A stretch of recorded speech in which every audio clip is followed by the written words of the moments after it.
But why, some say, the moon?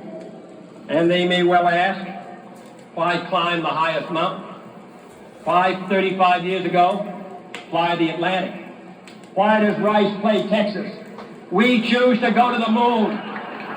We choose to go to the moon. We choose to go to the moon in this decade and do the other thing.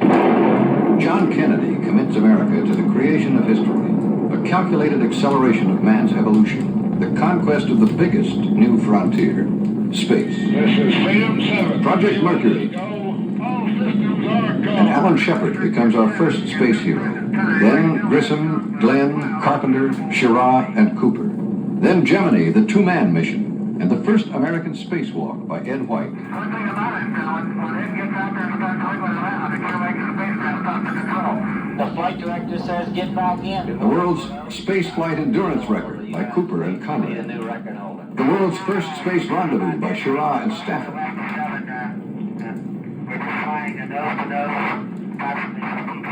He has just exceeded the world's manned spaceflight endurance record. The first docking maneuver by Armstrong and Scott. Good here from the ground. Everything was good from the docking. Then Apollo and tragedy.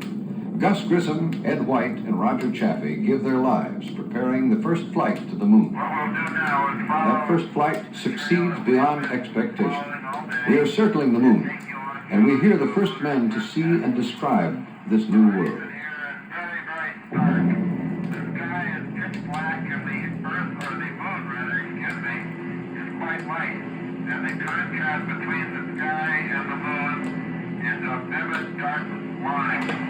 Actually, I think the best way to describe this area is a vastness of black and white, absolutely no color. Makes you realize just what you have back there on Earth. The Earth from here is a grand oasis of the vastness of space. For all the people back on Earth, the crew of Apollo 8 has a message that we would like to send to you. In the beginning, God created the heaven and the earth. We set sail on this new sea because there is new knowledge to be gained. There is no strife, no prejudice, no national conflict in outer space as yet. Its conquest deserves the best of all mankind, God saw the light. and its opportunity for peaceful cooperation may never come again.